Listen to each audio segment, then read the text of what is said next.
Hello, good afternoon, and welcome to the Midday News.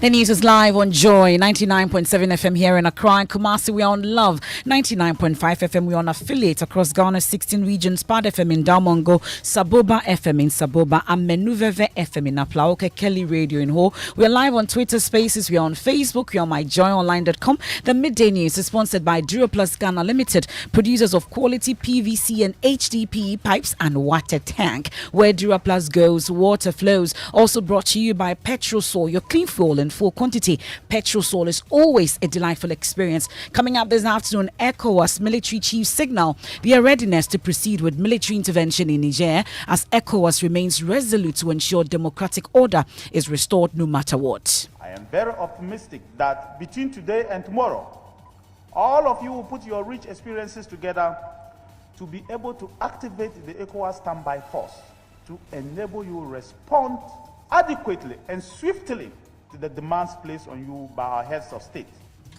We have excerpts from an extraordinary meeting of ECOWAS security chiefs here in Accra, planning strategy for a possible military invasion in Niger. This junta in Niger is playing cat and mouse with the community. They should know one thing. They have flouted their own constitution that forbids military incursions into politics. Also, Germany, which heads the Sahel Alliance, is meanwhile pushing for diplomatic resolution of the situation in Niger. And also, embattled former Sanitation Minister Cecilia Abnadapa has appeared in court fighting off claims that the cash found in her house and her bank accounts are tainted properties. And fines for road traffic offences go digital as Ghana Police rolls out an automated system to ensure safety on the road. We'll bring you details of that. There's more as drivers will no longer have to be stopped by the police on the highways because offences and penalties will be notified via SMS. Also, presidential aspirant Kennedy Ejepong makes a fresh push to become the flag bearer of the NPP with a promise to lead the party to victory in 2024. We have sports. Sebastian Coe re-elected for third and final term as World Athletics President.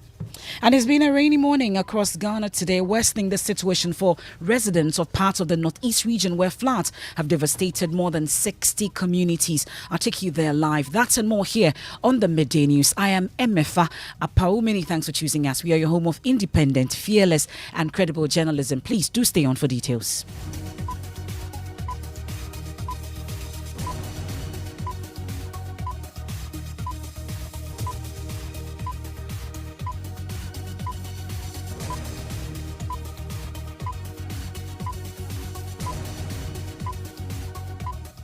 We're digging now, and ECOWAS military chiefs say they are ready for a military action in Niger with the aim to restoring democratic order in that country.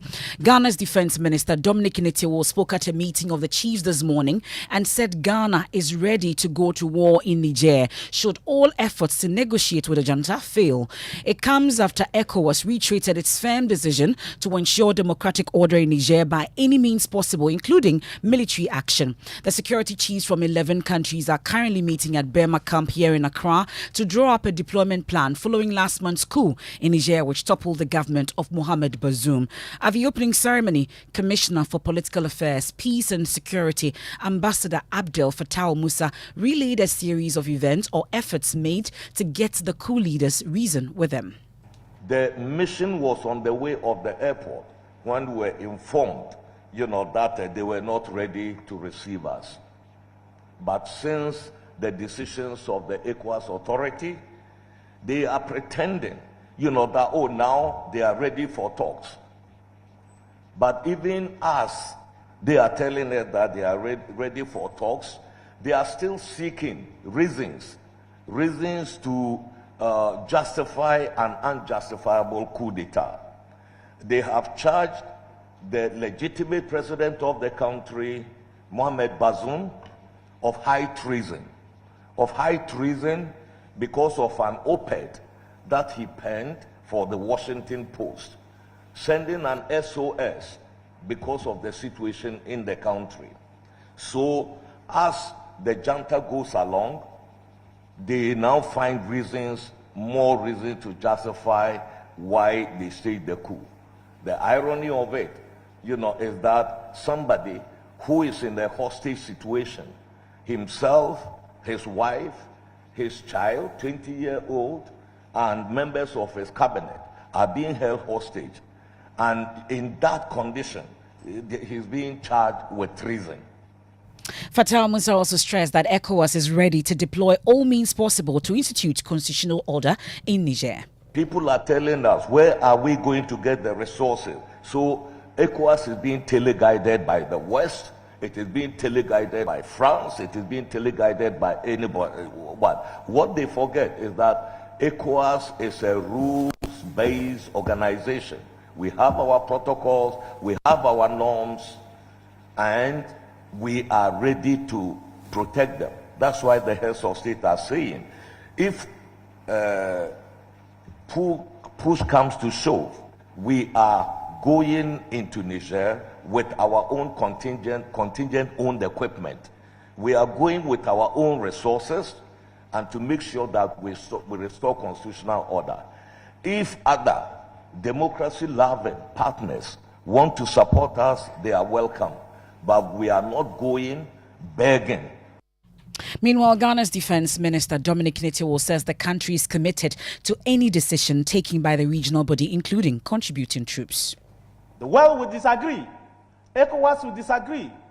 The people of ECOWAS will disagree. When you choose, or people under you choose, to take hostage the people that your constitution gives power to. Otherwise, all of us, including you, will not be safe. Mr. Chairman, ladies and gentlemen, I am very optimistic that between today and tomorrow, all of you will put your rich experiences together to be able to activate the ECOWAS standby force to enable you to respond adequately and swiftly to the demands placed on you by our heads of state. You did it in Liberia. You did it in Sierra Leone. You did it in the Gambia. You did it in the Guinea-Bissau. Of course, to some extent, the world did it in Cote d'Ivoire.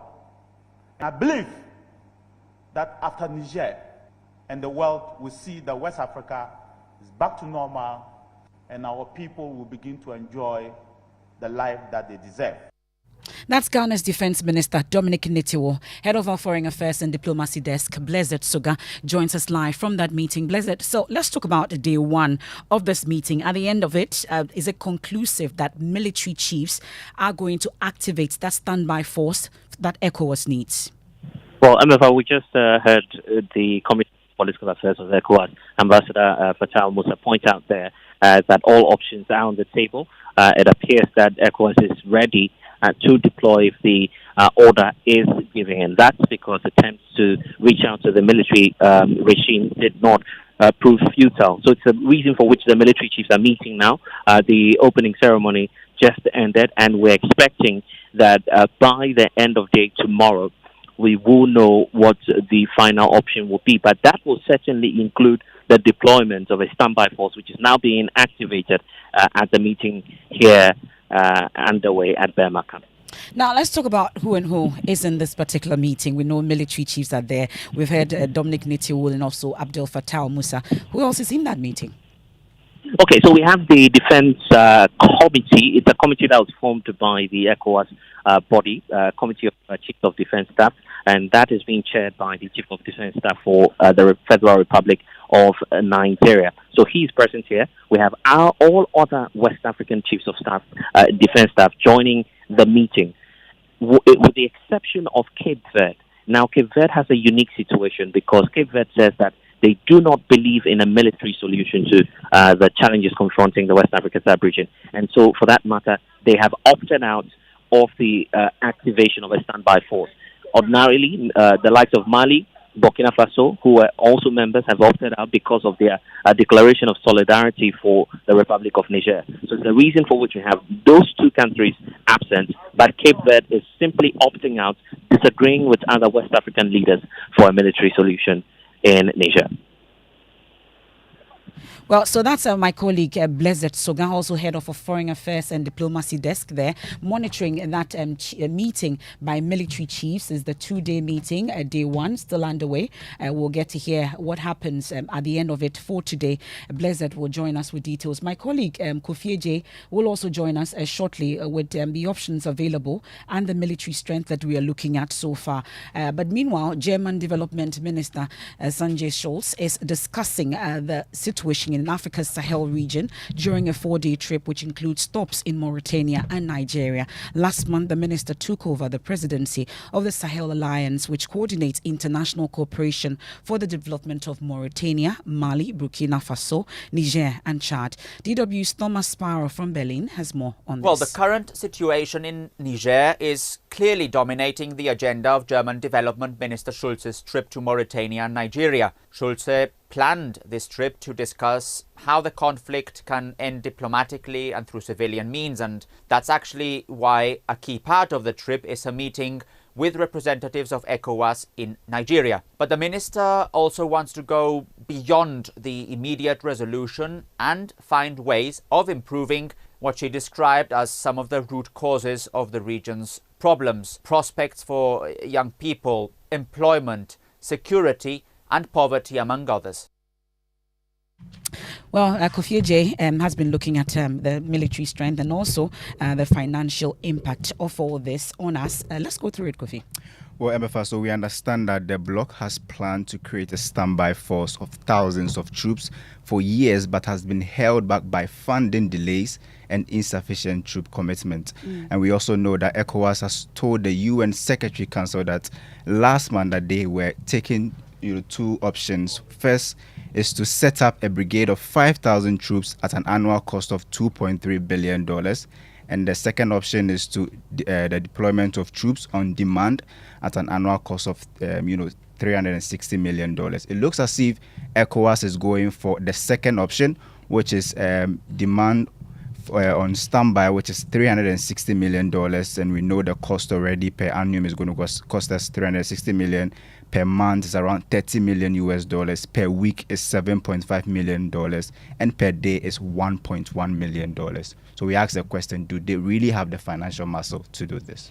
Well, that's what remains to be seen. And we'll be hearing from security experts on this all day. We are all over this particular issue for you. But let me take you to the court now. Well, this afternoon, former Minister for Sanitation and Water Resources, Cecilia Dapa, is fighting off claims that the property found in her house and the money also found in her bank accounts are tainted properties. She says the Office of the Special Prosecutor is in flagrant breach of its own enabling law, and that the OSP is merely seeking to perpetrate an arbitrary exercise based on nothing more than suspicion fueled by misrepresentation and media frenzy. The OSP is in court seeking to confirm the freezing of Madame Cecilia Dapa's account and also seizure of properties found in her house, which the OSP suspects to be tainted properties. Richard Kojonyako of our legal desk is in court monitoring proceedings for us. He joins us live. So, Richard, based on what Madame Cecilia Dapa is saying in terms of the argument, what exactly has come up? Well, so MFA, the court was a virtual one, and Madame Cecilia Dapa herself was not in court, but her lawyer, Ms. Victoria Ba, opposed the application of the OSP seeking to freeze the bank accounts of the minister and the former minister, and also confirming the seizure of the properties found in her house. She made the argument that the OSP did not come within the mandatory 7-day period upon which they can trigger the processes they are embarked on currently to confirm the seizure and freezing of the account. She says that if the court goes ahead to grant the application, an illegality will be occasioned.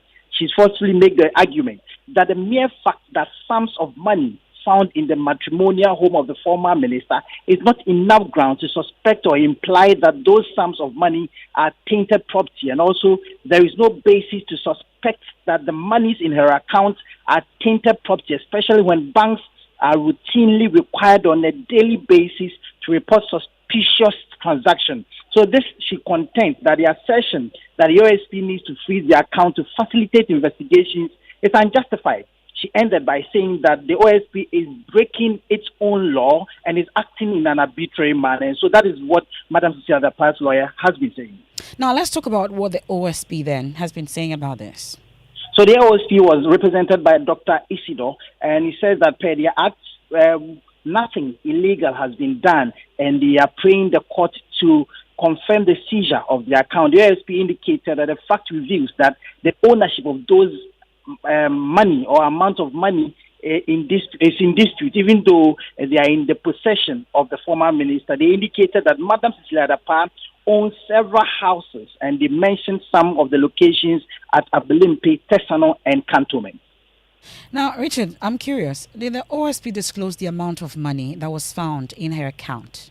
No, MFA, the OSP did not disclose the amount found in the account of the former minister. They did not even mention the names of the bank they contacted. And so no amount of money, but they mentioned the amount of money found in her house.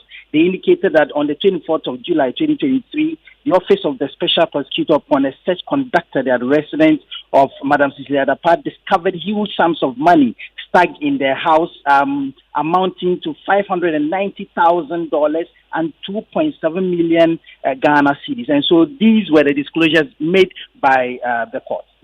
Well, we saw the court processes filed by the OSP to freeze Madam Cecilia Dapa's account. Did the OSP give any further details relating to these accounts? No, so nothing was said about the account. In fact, no mention of the name of the account or the amount standing to the credit of the former minister. And so nothing has been done. And before, I can tell you that seconds ago, the court adjourned to 31st of August for its ruling on the application filed by the Office of the Special Prosecutor. Thank you very much. That's Richard Kujunyako of our legal desk there. Now, the minority in Parliament are making fresh allegations about the construction of a new Bank of Ghana head office valued at a staggering $250 million. The construction has become a focal point of the minority's fight against the central bank governor and his deputies, who they have all demanded must resign.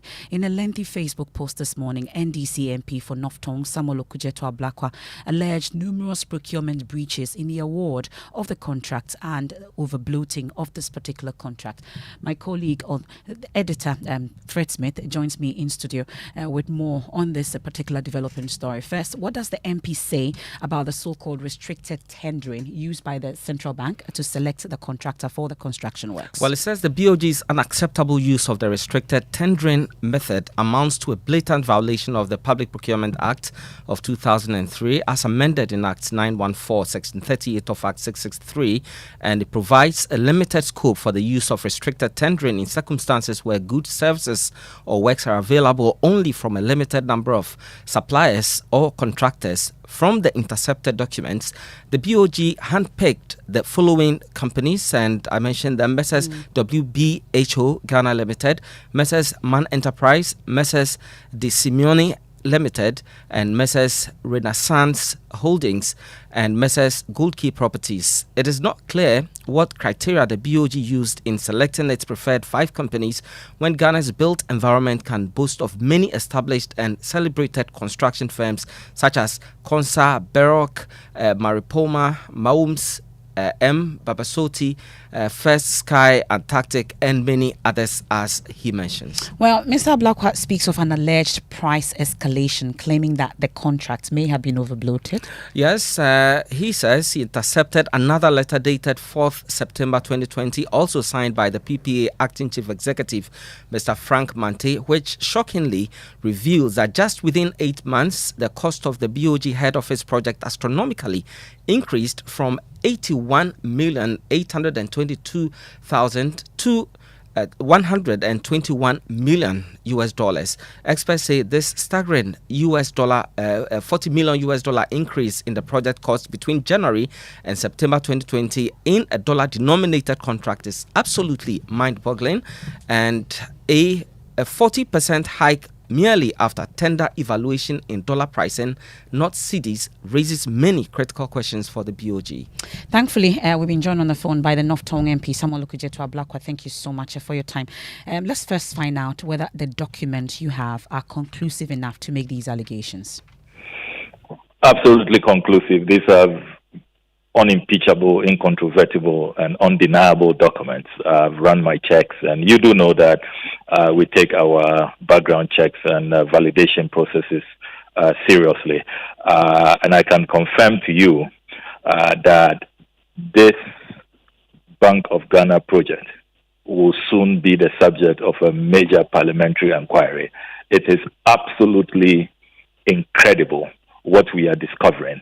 The blatant abuse of the procurement law, the insider dealing, the corruption, the inflationary pricing is just out of this world. How do you start a project at $81.8 million in January and it skyrockets by September to $121 million?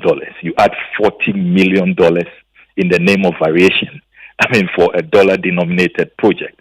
It doesn't happen anywhere. And the use of restricted tender, when you should have opened this up. Because, I mean, this is construction. There's so many companies in that category of construction firms. If this process had been opened up, Ghana will have had value for money. It will have driven down the price. A competitive process will have driven down the price. But you see handpicking going on. And what is shocking is that even the shortlisted companies, one of them, not registered in Ghana. We have done thorough checks with the Office of the Registrar of Companies, and you would not see in any of the databases Renaissance Holdings. And it is just incredible how a company not registered in Ghana participates in a restricted tender. Mr. Blakwa, I heard you hint about a parliamentary inquiry. Let me find out if the necessary steps have been triggered already for this to happen. Yes, the discussions have been held because we are on break. As soon as we return, this action will be enforced by our side of the House. Remember that whilst we are on break, we have also announced, the minority leader addressed the press a couple of weeks back and gave the Bank of Ghana governor 21 days to resign or be forced out. So this gives us further justification, further impetus. We are going to use this as one of the strong bases by which the Bank of Ghana Bank of Ghana governor has absolutely no justification to remain in office. Well, Mr. Okujeto Ablakwa, we'll leave it here for now. Thank you so much. The production team has also reached out to the Bank of Ghana for a response to this latest development. We'll take a quick break here on the Midday News. Here on Joy 99.7 FM in Accra, in Kumasi on Love 99.5 FM, proudly brought to you by Duroplus Ghana Limited, producers of quality PVC and HDPE pipes and water tank. Where Duroplus goes, water flows. Also brought to you by Petrosol, your clean fuel in full quantity. Petrosol, always a delightful experience. We've been to Burma Camp, where ECOWAS military chiefs are meeting and signaling their readiness to proceed with military intervention in Niger, as ECOWAS remains resolute to ensure democratic order is restored in that country no matter what. Return from the break with sports, and fines for road traffic offences go digital as Ghana Police rolls out an automated system to ensure safety on the road. Appropriate automated fines with a view to increasing deterrence and compliance within the road networks as a way of enforcement of our laws and regulations.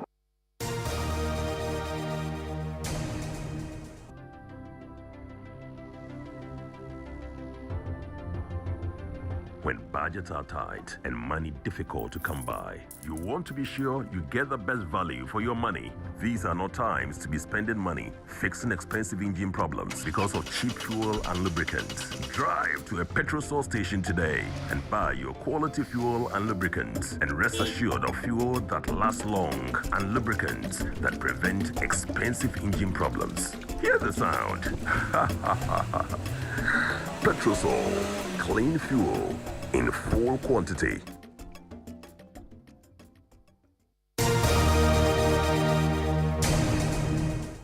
Thanks for staying with us. Danny Cranting has sports. Hi, Mefa. Let's go straight into the stories. And Sebastian Coe has been re-elected as the World Athletics President for the third and final term at the Council's election held earlier today. The former Olympic 1500-meter gold medalist who was first elected in 2015 stood unopposed. The 66-year-old polled 192 of 195 votes with 3 abstaining. Meanwhile, Team Ghana have arrived in Budapest ahead of the World Athletics Championship, which begins on Saturday. The president of Ghana Athletics, Bar Husseini, says the team's primary target is to qualify for the finals of the 4x100 relays, which will open the path to qualification to next year's Olympic Games in Paris. I have 2 sets of goals. We are praying to go to finals first, so that we'll book our ticket for Barbados next year, World Relays. That will also propel us to the Olympic Games. When we get a ticket to Barbados, then we'll now plan to wear the medal performance. Because our ultimate goal is to be in Paris 2024. So first, we need to go to the finals. After the finals, then we'll plan for the medal. Because if we don't go to the finals, it will be difficult for us to qualify for the Barbados. And if we don't go to Barbados, so it will be difficult for us to go to Paris Olympic Games.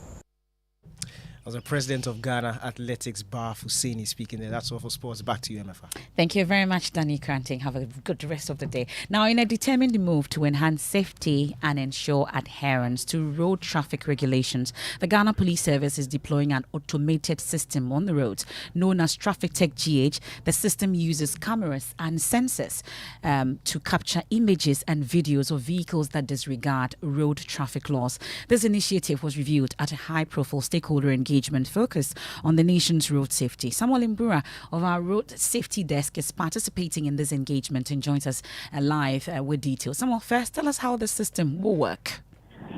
MFA, the Traffic Tech GH will deploy fixed mobile, in-vehicle and radar gun devices to capture, among others, speeding and jumping red lights. Pictures or videos recorded of the offense are automatically transmitted to a back office for validation and issuance of a notification by SMS to the vehicle owner for payment. So the Ghana Police Service is doing this in conjunction with the Driver and Vehicle Licensing Authority. So they have your data. If you skip traffic or you overspeed, after capturing your data, they will revert to DVLA, and DVLA will go through your documents and send you your offense via SMS. And you have 14-day period to do that. If you don't pay, there is a penalty of 1% that will be attracted each day. Appropriate automated fines with a view to increasing deterrence and compliance within the road networks as a way of enforcement of our laws and regulations. Traffic Tech Ghana is important to maintain social order within the communities with a view to 1, protecting high sense of public trust in the police, facilitating law-abiding behaviors, 3, fostering compliance and cooperation at the same time, and increasing the rate of detecting road traffic offenses. Let's do Tech Thursday now. And spraying machines are crucial for effective farming. However, it is labor intensive, particularly for the elderly. Though there are electric powered spraying versions on the market, they are imported, heavy and expensive. Good news is the students of the Sunyain Technical University have come with a triple power spraying machines, which is locally made, affordable and easy to use. As always, joining you, Kwesi Deborah speaks with the developers for Tech Thursday. The container, which is made from plastic, weighs almost 3 times less than the imported ones. Again, it's powered by solar, rechargeable battery, and ordinary battery. Characteristics the imported ones can only dream of. You can connect with the solar panel here, it will work. If you don't want to use the solar panel you use the rechargeable batteries, that one too, it will work, and as well as the dry cell. If you want, though there is water inside, but I can still lift it. It's not heavy. And the belts are also tough. It's not like the one in the market with the tiny belt, whereby if you back it, it will be causing pains to your shoulders. This one is having the same capacity as the already existing one in the market. But the difference is this one is lighter as compared to the one in the market. In the sense that this one is made up of plastic. And the weight is 1.5 kilos, and the other one, the already existing one in the market, is 4 kilograms. This one is using lithium-ion battery. That makes it very light in weight. And the one in the market is using lead-acid battery, which makes it very heavier. Reporting for Joy News, Kwesi Deborah. And just before we head out, as the clock ticks fast for the NPP Special Delegates Congress, the Member of Parliament for Asin Central, Kennedy Japon, is making a case for the party to choose him as their flag bearer. Samuel Kujo Brace puts the spotlight on him. I promise this party that I'm going to do a diligent job and make sure will win 2024 election. That was Kennedy Ejapon assuring the MPP that he will win the election 2024 if elected a flag bearer of the party.